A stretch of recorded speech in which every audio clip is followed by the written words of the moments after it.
وعلى آله الطيبين وأصحاب المطهرين الذي أرسله بالحق بشيرا ونذيرا وداعيا إلى الله بإذنه وسراجا منيرا إن الله وملائكته يصلون على النبي يا أيها الذين آمنوا صلوا عليه وسلموا تسليما اللهم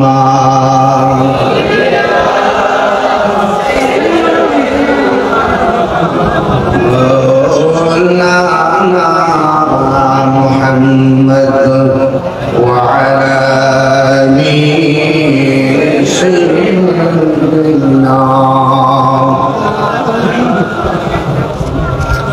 দরদ মাথা কণ্ঠে পড়ি আল্লাহুম্মা সাল্লি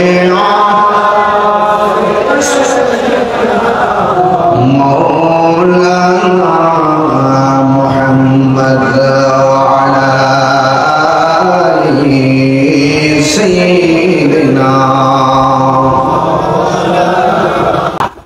লাখ কোটি দরুদ সালাম ওই নবীর নূরানি কদম মুবারকে যিনি হায়াতুন নবী নূরুল গায়বের খবর দেনে ওয়ালা হুজুর নূর সাল্লাল্লাহু আলাইহি ওয়াসাল্লামের উম্মত হিসাবে আল্লাহ পাক আমাদের সকলকে কবুল করেছেন। শুকরিয়া তাআলা আবারও করি আলহামদুলিল্লাহ। মাঠটি অনেক সুন্দর, সাজানো গোছানো ময়দান, আর এই ময়দানকে প্রাণবন্ত করেছে আপনাদের উচ্ছ্বাস উপস্থিতি। একটি কথা মনে রাখবেন, এই ময়দানে আমি দেখতে পাচ্ছি মাহফিলটা 10তম মাহফিল। এই 10 বছরের অতিক্রমের কালে অনেক মানুষ আমাদেরকে ছেড়ে অন্ধকার কবরে চলে গিয়েছে, ঠিক না? আগামী 20 বছর আসার আগে এমনও তো হতে পারে আমরা পৃথিবীতে থাকতে না, ঠিক না? যে কোনো মুহূর্তে আমরা চলে যেতে পারি। আপনারা জানেন গত কিছুদিন আগে আমার একটি গাড়ি কাদার মধ্যে চাকা আটকে গিয়েছিল। আমি গাড়ির গ্লাস নামিয়ে দেখেছিলাম কাদা কতটুকু আর গাড়িটা মাটিতে ডাবছে কতটুকু। এটাকে স্লো মোশন করে একদম চালিয়ে দিয়েছে ফেসবুকে, আমি মারা গেছি। এটাকে একদম চালিয়ে দিয়েছে আমি অ্যাক্সিডেন্ট করেছি। এটাকে একদম চালিয়ে দিয়েছে আমি না ফেরার দেশে চলে গিয়েছি। আলহামদুলিল্লাহ আমি অ্যাক্সিডেন্ট করিনি, আল্লাহর রহমতে আমি বেঁচে আছি। একদিন তো চলে যেতেই হবে, একদিন তো চলে যেতেই হবে।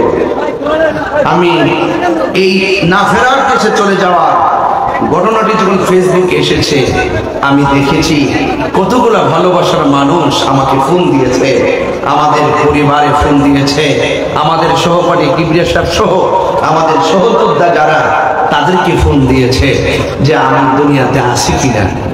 একজন আমাকে ফোন দিয়ে বলতেছে, হুজুর আপনি নাকি মারা গেছেন। আগে থেকে কথা বলতেছো কার সাথে?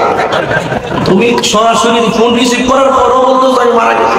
বলতে আমি ফোন না করলে তো পৃথিবী অন্ধকার।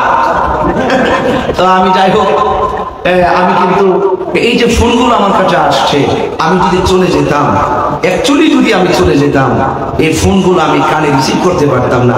আমি বুঝতে পারতাম না যে কত মানুষ কতভাবে ফোন দেয় মানুষ মারা গেলে, কতভাবে যে খোঁজ খবর নেয়। এটাও একটা, এই প্রত্যেকটা মানুষের ভালোবাসাকে আমি নিরন্তর আমার পক্ষ থেকে রিপিট ভালোবাসা জ্ঞাপন করছি। আসলেই শেষ কথা একটাই, মানুষ মানুষের জন্য কথা বলা। দেশবাসী এখন এখানে ঢোকার সময় ময়মনসিংহ থেকে ফোন আসছে, হুজুর আপনি কোথায়? আমি বলছি আমি মাহফিলের আঙ্গনে ঢুকতেছি, আচ্ছা ঠিক আছে হুজুর আলহামদুলিল্লাহ, হুজুর ঠিক আছে রাখিয়া দিই। আমি বুঝতে পারছি যে সে কণ্ঠটা শোনার পরে সে যা খবর পেয়েছিলেন তার মনে হয় একটু সাহস এসেছে। যাই হোক, সবকিছু মিলে আমি সহ আপনারা যারা আছেন সবাইকে যেন আল্লাহ পাক রোড গাড়ির অ্যাক্সিডেন্ট থেকে যেন বাঁচিয়ে রাখে এবং সকলকে যেন ঈমান হায়াত দান করে। ভাইয়ের আমার, পৃথিবীতে সবচাইতে বড় কথা হলো আগে মানুষ হতে হবে। কি হতে হবে? মানুষ হতে হবে। মানুষ কাকে বলে? ঈমানের সাথে একতা, শৃঙ্খলা, ভ্রাতৃত্ব, মানবতা, মনুষ্যত্ববোধ জাগিয়ে তোলার মাধ্যমে মনের মানসিকতাকে যিনি নূর বানাতে সক্ষম তিনিই হলো মানুষ। আর মনের মানসিকতাকে যদি নূর বানাইতে চান আপনাকে আল্লাহর ওলিদের দরবারে যেতে হবে। ঠিক না? মনের মানসিকতাকে যদি নূর করতে চান, মনকে অন্তরকে গড়ার যে কারিগর সেই আল্লাহ ওলিদের দরবারে যেতে হবে। ঠিক না বেঠিক? তো সবকিছু মিলিয়ে আমরা মানুষ হতে হবে। মানুষের মতো মানুষ যদি হতে পারি, দেখেন আল্লাহ পাক কোরআনে বলছেন মানুষ সৃষ্টির শ্রেষ্ঠ, আবার আল্লাহ নিজেই বলছেন মানুষ পশুর চাইতে আরো নিকৃষ্ট। আবার আল্লাহ বলছেন কবরে আযাব ভয়ঙ্কর আযাব, আরেকটা আয়াত হলো ইন্না বাতশা রাব্বিকা লাশাদীদ, নিশ্চয়ই আল্লাহর ধরা অনেক শক্ত। যদি আল্লাহর ধরা শক্ত হয়, আমরা যদি আল্লাহকে না মানি, কবরে যাওয়ার পরে কবর আযাব কিন্তু অবধারিত।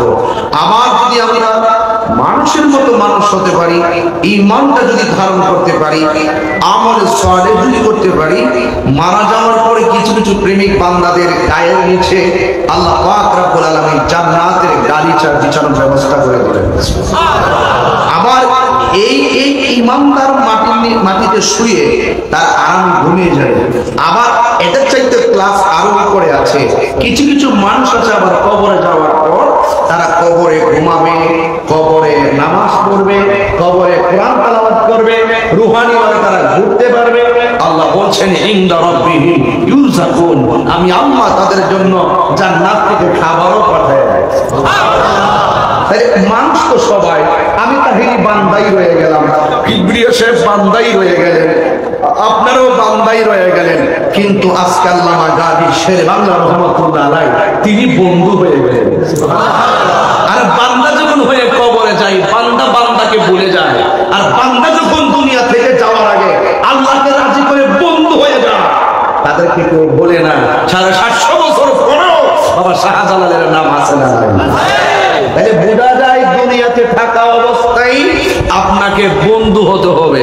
যদি বন্ধু হতে না পারেন, যদি এই দুইটা কোয়ালিটি নিজের মাঝে ধারণ করতে না পারেন, একটা হলো ঈমান আর একটা হলো নেক আমল, এই দুইটা কোয়ালিটি যদি নিজের মাঝে ধারণ করতে না পারি, তাহলে মনে রাখবেন তাহলে কি হবে?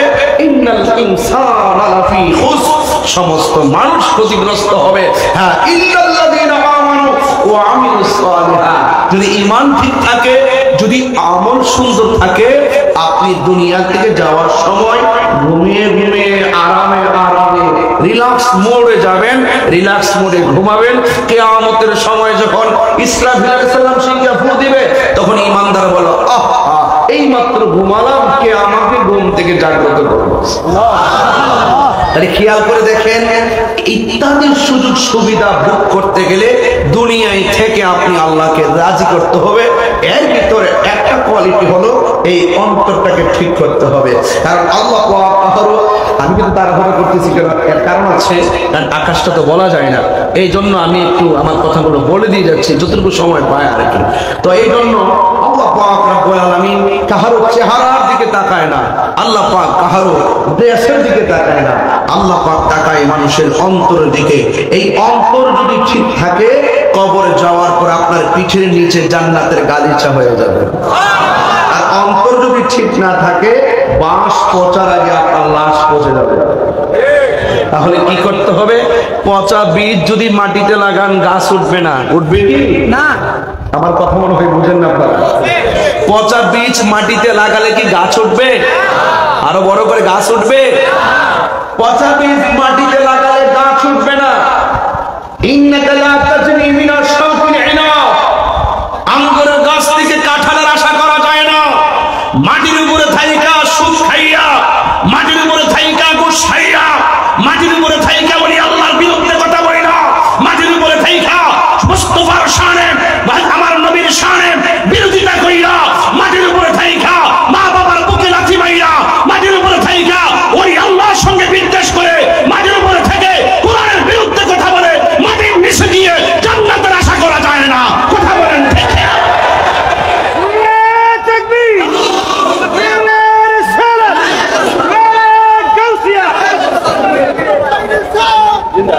পরিষ্কার কথা, যা কিছু করবেন এই পৃথিবীতে থাকা অবস্থায় করে যেতে হবে, কারণ নিঃশ্বাসের কোনো বিশ্বাস, নিঃশ্বাসের কোনো বিশ্বাস, যে কোনো মুহূর্তে আজরাইল চলে আসতে পারে।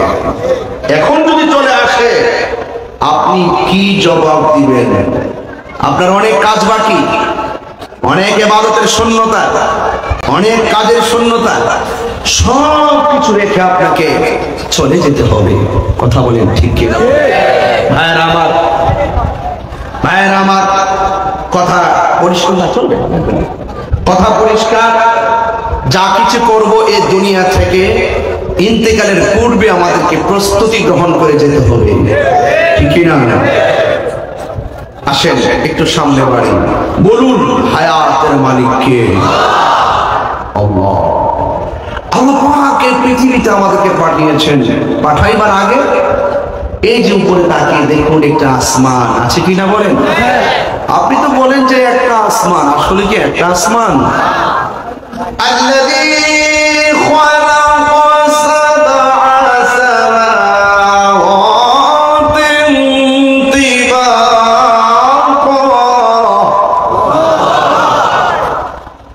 আসমান সাতটা। প্রথম আসমানটা আমার আল্লাহ সাদা করে বানাইছে, দ্বিতীয় আসমানটা আমার আল্লাহ লোহা দিয়ে বানাইছে, এরপরে একটা আকাশ আল্লাহ তামা দিয়া বানাইছে, এরপরে একটা আসমান আমার আল্লাহ স্বর্ণ দিয়া বানাইছে, এরপরে আমার আল্লাহ আর একটা আসমান ইয়াকুত পাথর দিয়া বানাইছে। কথা কোন ঠিক কিনা? এত ভারী আসমান, এই ছোট্ট একটা পর্দা টানাইছেন, কয়টা বাঁশের ব্যবস্থা করছেন, কয়টা খুঁটি লাগাইছেন, একটু পর্দা টানাইছেন। আল্লাহ পাক এত ভারী আসমানটা বানাইছে, একটা খুঁটির ব্যবহার করে বানাইছে। এটার ভিতরে একটা চাঁদ আছে না নাই? সূর্য আছে না নাই? তারকা আছে না নাই? এটা সাত করে বানাইছেন, সুন্দর করে বানাইছেন। আবার নিচে দেখেন জমিন, সাতটা স্তরের জমিন, নিচে পানি আছে না নাই? নিচে সমুদ্র আছে না নাই? আবার কোরআনে আল্লাহ বলছেন সমুদ্রের নিচে ফুটন্ত পানির কসম। আপনি কি মনে করেন ফুটন্ত পানিও আছে?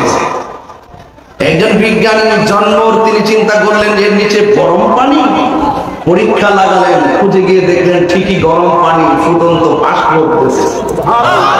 সে আর দেরি করে নাই, কালিমা পড়ে মুসলমান হয়ে গেছে। তো সুতরাং নিচে এত মাটি, কত টন মাটি যে আল্লাহ বানাইছেন, হিসাব আছে আমাদের কাছে?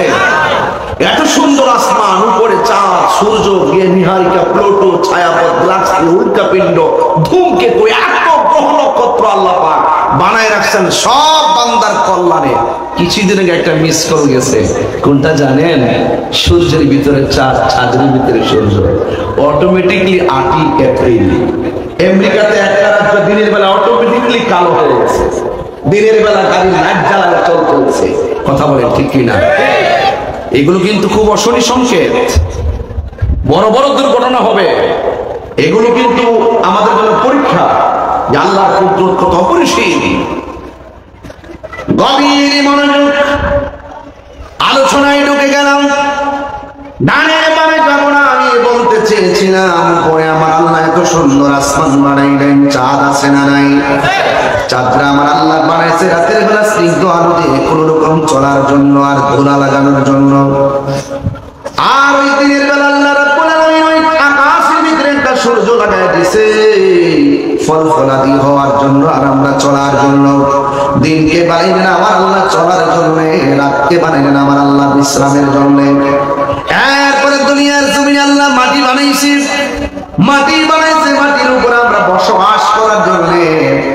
নিচে জমিন, উপর আসমান। এই আসমান এবং জমিনের সৌন্দর্য হলো আমরা মানুষ যারা রয়েছে, মানুষ। আল্লাহ মানুষ পাঠাবে জমিনে, এই জন্য আমার আল্লাহ আগেই সুন্দর করে আমাদের জন্য সব সেট করে দিয়েছেন। কথা বলেন ঠিক কিনা? সব আল্লাহ সেটিং করে দিয়েছেন।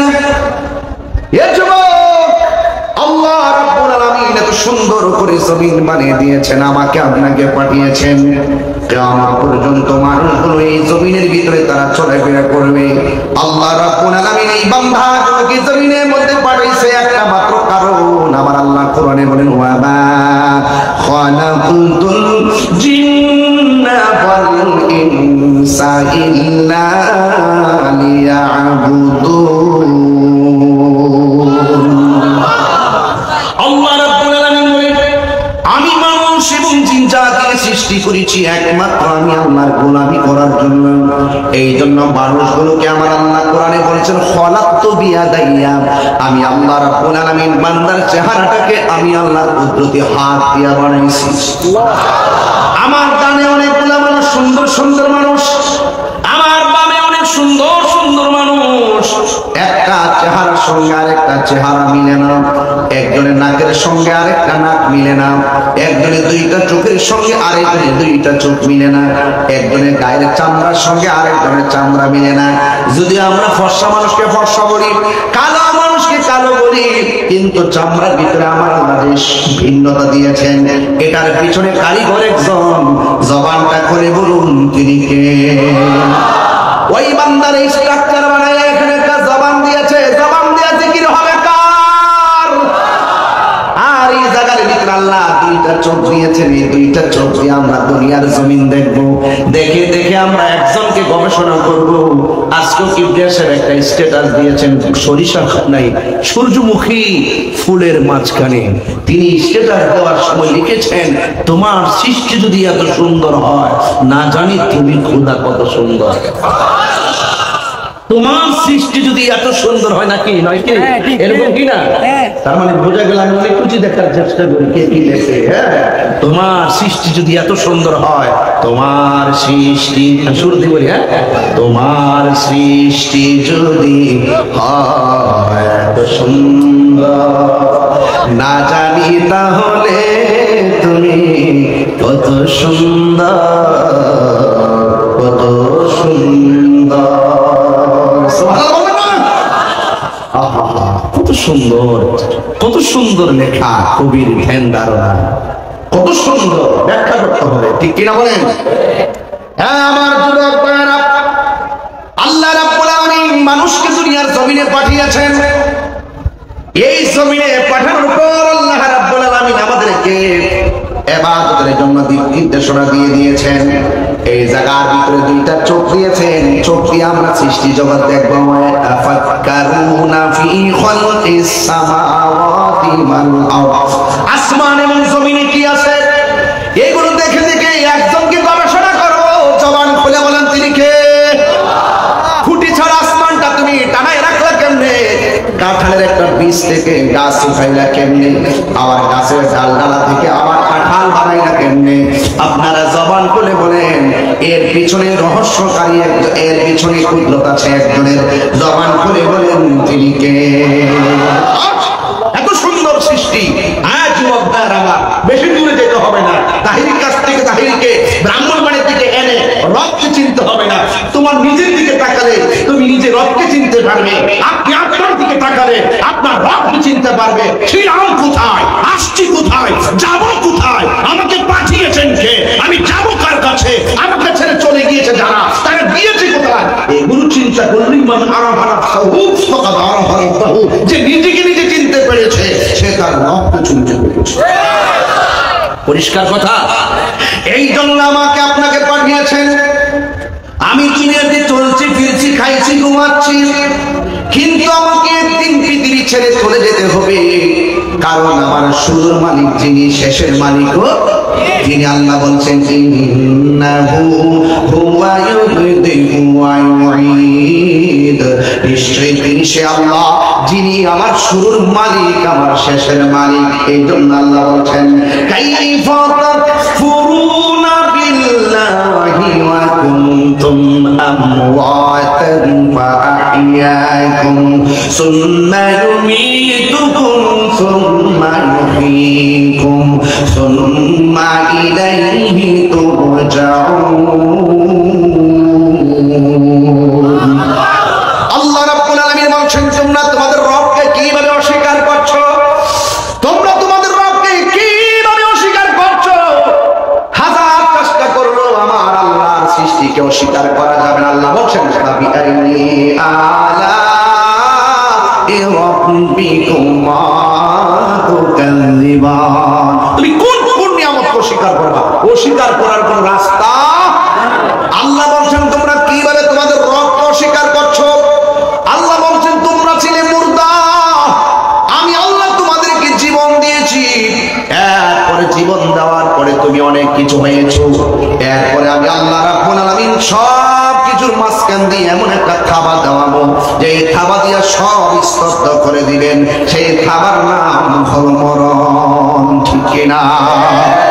এই খাবার বড় ভয়ঙ্কর, এই খাবারে কারো রক ছিঁড়ে যাবে, এই খাবার কারো হাতটি খুলে যাবে, এই খাবার কারো শরীর থেকে যখন রগটা ডিসকানেক্ট হয়ে যাবে, ওই রগ দিয়া সেলাইন ঢুকবে না, ওই খাবার মাধ্যমে কারো হাড্ডি গুলো খুলে খুলে আলাদা হয়ে যাবে, কোন সার্জারি দিয়ে এক্সরে করাই করলে ধরা পড়বে না, কেউ ভালো করতে পারবে না।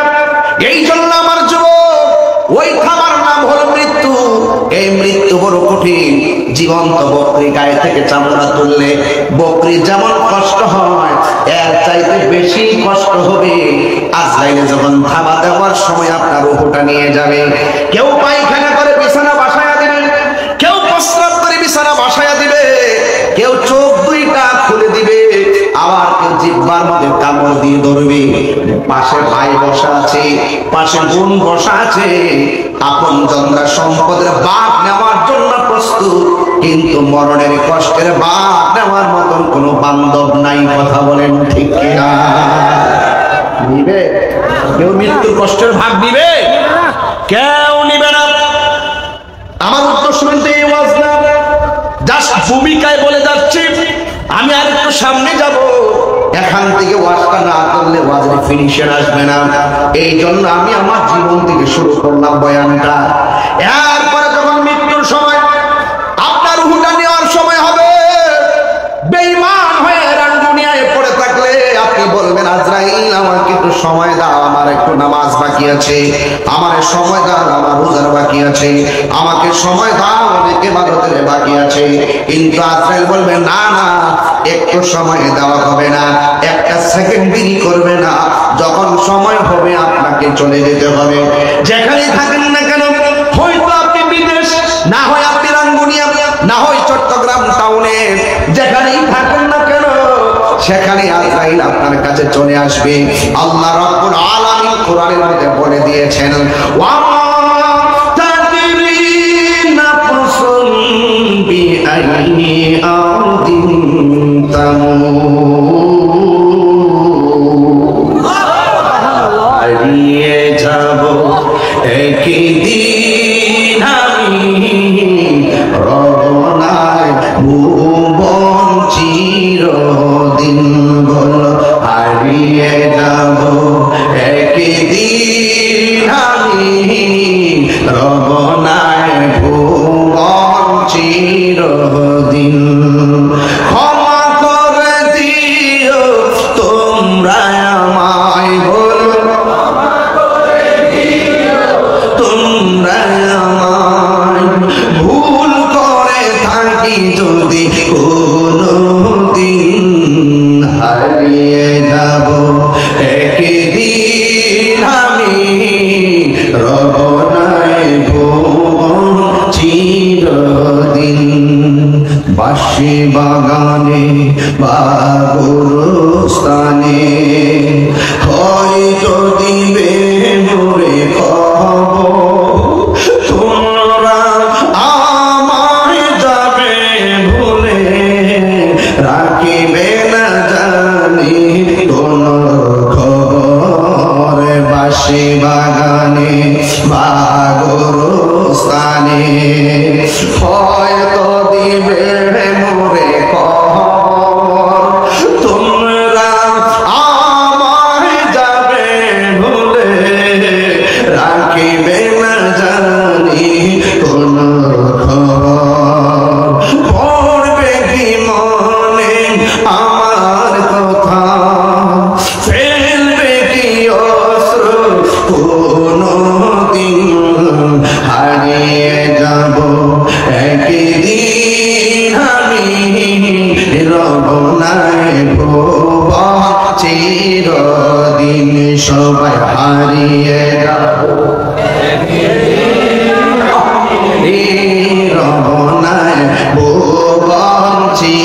চিরদিন ক্ষমা করে দিও তোমরা আমায় বলো ক্ষমা করে দিও তোমরা আমায় ভুল করে থাকি যদি কোনদিন হারিয়ে যাব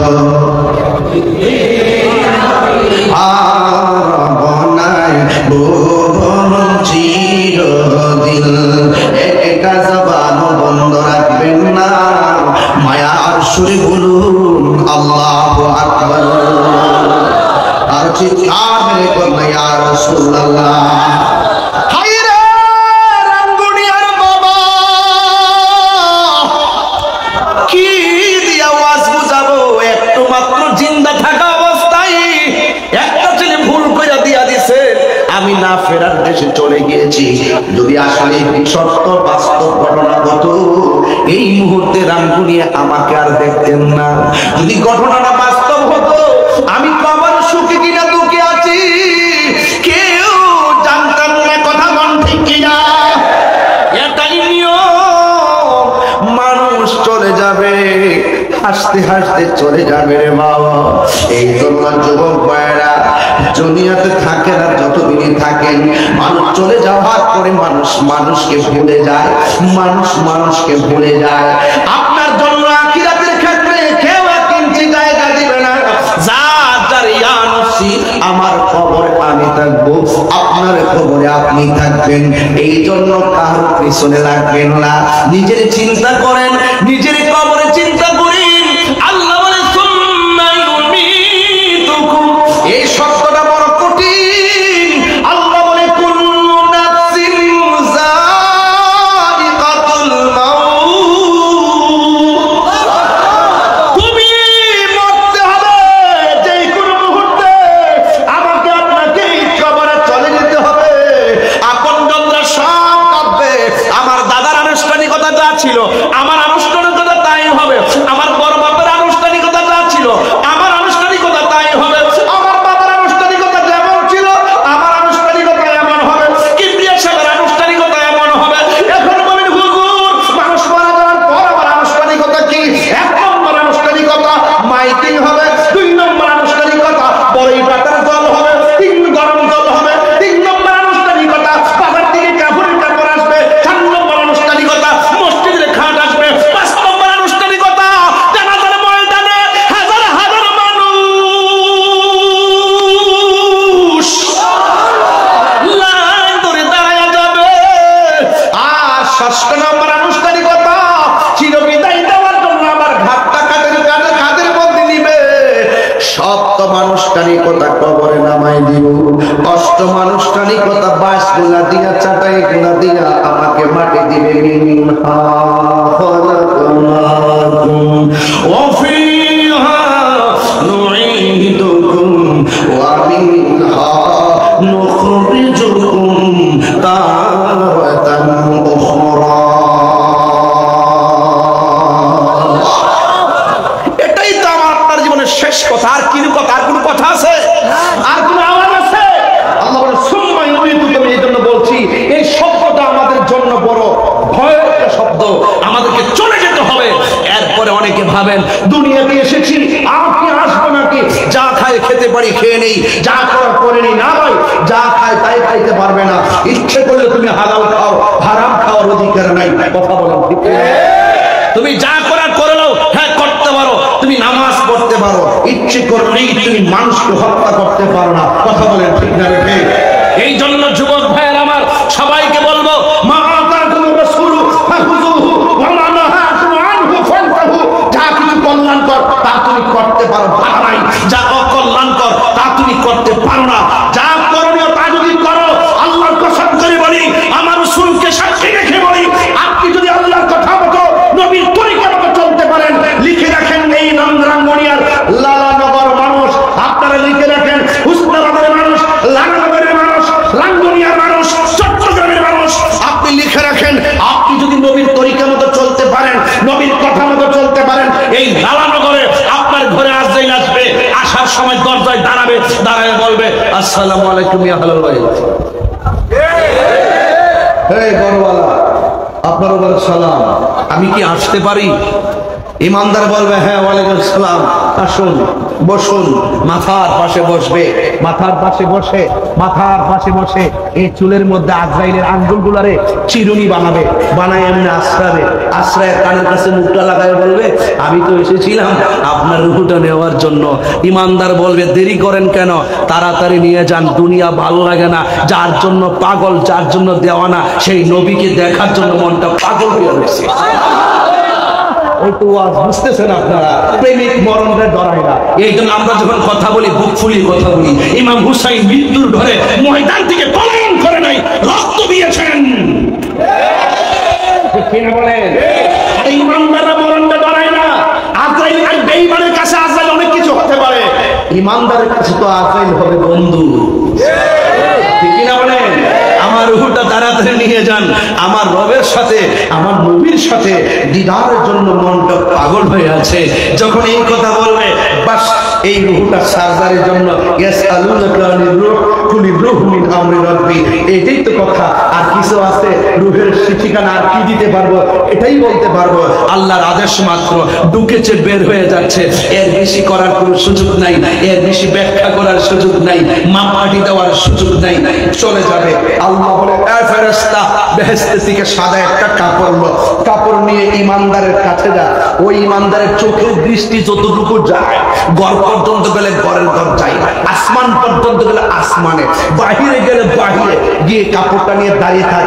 আজরাইলের রূহটা বের করলে আর দেরি করিস না, এই কাপড়টা দিয়ে বাইন্ডিং করবি, বাইন্ডিং করে বাস কি করবি, উড়াল দিবি। আর হাতে একটা সুগন্ধির বোতল নিয়ে যা, একটা সেন্টের বোতল, আতরের বোতল নিয়ে আসবে, সুন্দর করে বাইন্ডিং করে, ভাই প্লিজ হ্যাঁ, এইভাবে বাইন্ডিং করে তুমি উড়াল দিবে। ইমানদারের রূহটা যখন সার্জারি হবে, আহারে ইমানদার মৃত্যুর সময় কি করবে জানেন? আস্তে আস্তে করে ঘুমিয়ে যাবে। মায়ের স্তন থেকে দুধ পান করলে বাচ্চা যেমনি ঘুমায় যায় টের পায় না, ইমানদার এভাবে ঘুমিয়ে যাবে। আর এই দিক দিয়ে রূহটাকে নিয়ে আসমানে উড়াল দিবে। প্রথম আসমানে যাওয়ার পরে ফেরেশতা বলবে এ ফেরেশতা, তোমার হাতে কি এত সুগন্ধি কেন? এমক গ্রামের এমক ইমানদারের প্রেমিকের রূহ আছে আমার কাছে। সাথে সাথে আসমানের ফেরেশতা রূহটাকে সালাম দেয়। সালামের অভাব আছে? আরে প্রেমিকের সালামের অভাব আছে? প্রেমিকের সালামের কোনো অভাব নাই। সুগন্ধি বলতে বলতে আইসা পড়ছে, হ্যাঁ আশেক আছে, দেখা যায় পুরা আশেক আছে। মাশাআল্লাহ, আপনার মনে একটু কষ্ট পাইতেছেন আমার কথা, আমি কিন্তু একটু তাড়াহুড়া করতেছি, আমার একটা অভিজ্ঞতার কারণে তাড়াহুড়া করতেছি। মারহাবা জোরে বলেন। যাই হোক বাবারা আমার, দ্বিতীয় আসমানে যাওয়ার পরে আবার বলে তোমার হাতে এত গ্রান কেন, এত সুন্দর গ্রান করতেছে কেন? বলবে এমুক গ্রামের এমুক ইমানদারের রূহ আমি বাইন্ডিং করে রওনা হয়েছি। প্রথম আকাশ সালাম দেয়, দ্বিতীয় আকাশের ফেরেশতা সালাম দেয়, তৃতীয় আকাশের ফেরেশতা সালাম দেয়, চতুর্থ আকাশের ফেরেশতা সালাম দেয়, পঞ্চম আকাশের ফেরেশতা সালাম দেয়, ষষ্ঠ আকাশের ফেরেশতা সালাম দেয়, সপ্তম আকাশ আল্লাহ যে খালাকা সাবআ সামাওয়াত, এই সপ্তম আকাশের ফেরেশতাও সালাম দেয়। দেওয়ার পরে আল্লাহ বলবেন এ ফেরেশতার সামনে যাইস না, আমি আল্লাহ তাআলা এই প্রেমিকের রূহটাকে রাখার জন্য একটা বাড়ি বানাইছি। আল্লাহ, এটা আমার ভাষা না, এটা কোরআনের ভাষা। এই বাড়িটার নাম হলো বিল্ডিং, রাইখা দাও।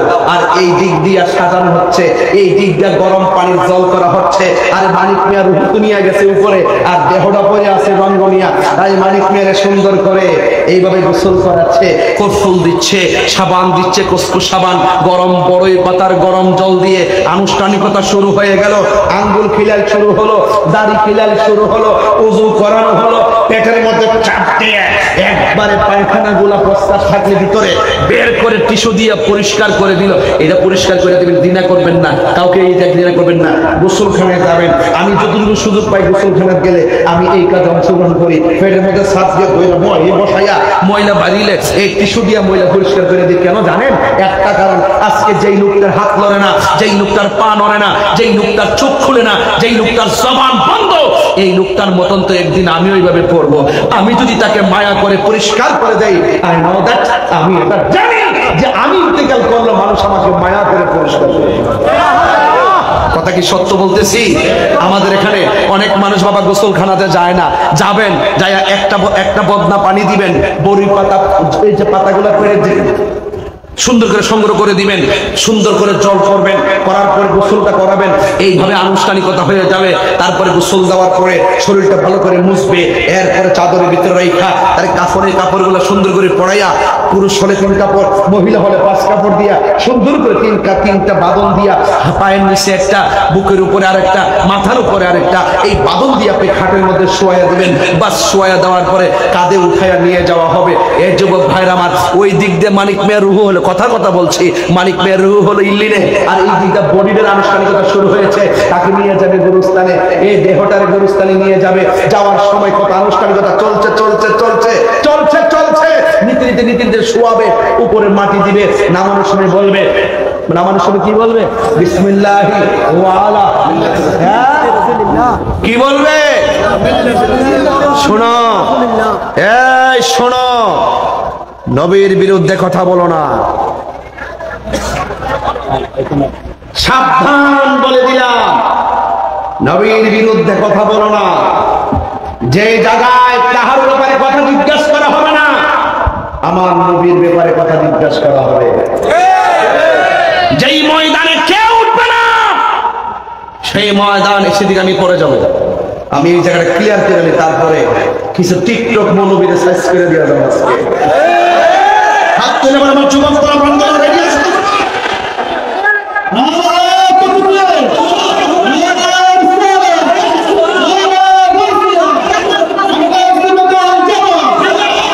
আল্লাহু আকবার জোরে বলে। আমার নবীজি কবরে থাকার ক্ষমতা আছে না নাই? যারা বলে কবরে নবীর ছবি দেখাবে, এটা কি সত্য না মিথ্যা? যারা বলে কবর থেকে মদিনা পর্যন্ত রাস্তা করে দিবে আর রাঙ্গুনিয়ার কবর থেকে মদিনা দেখবে, আসলে কি বিষয়টা এইরকম নাকি? নবী সশরীরে কবর থাকবে? থাকার ক্ষমতা আছে না নাই? আর জোরে আছে না নাই? আছে না নাই? আমার নবীকে কবরে থাকার ক্ষমতা দিয়েছে কে? আল্লাহ যদি দিয়ে থাকে, আমার দাদার কোনো ক্ষতি আছে? আমার বাপের কোনো ক্ষতি আছে? আল্লাহ নিজের ব্যাপারে বলছেন, ওয়ানাহানু আকরাবু ইলাইহি মিন হাবলিল ওয়ারিদ। আমার নবীর ব্যাপারে বলছে, আন-নাবিয়্যু আওলা বিল মুমিনিনা মিন আনফুসিহিম। সুবহানাল্লাহ। আমার নবী ইমানদার জানের চাইতে নিকটে হাজির নাজির। বুঝো না, মসজিদে ঢোকার সময় আল্লাহুম্মা ফতাহি আবওয়াব রাহমাতিক বলার আগে নবীকে সালাম দিতে হবে। জোরে কোন ঠিক না বেঠিক? আজকে এই ওয়াজ করলে বলো বেদাতি, আমাদেরকে বলো বেদাতি। আমরা বেদাতি না, আমরা ইবাদত বুঝি। সাবধান বলে দিলাম, তাহিরকে যাই বলো ছেড়ে দিব, তাহির বাবাকে যাই বলো ছেড়ে দিব। আমার নবীর ব্যাপারে যদি আপনার চুল পরিমাণ সন্দেহ থাকে, আর তুমি যদি ওই সময় নবীর বিরুদ্ধে কথা বলো, আমি তোমাকে চেনার টাইম নাই। কথা বলেন ঠিক না? আমি হুঙ্কার পাওয়ার জন্য ওয়াজ করি না, আপনারা আমাকে বাহাবা দিবেন এই জন্য কথা বলে। দেখেন না, গামতেছি, আমি আমার হৃদয় থেকে কথা বলি, দাওয়াতের আশা নয়। আমার নবীর দরকার, কিনা বলেন? আমার নবীর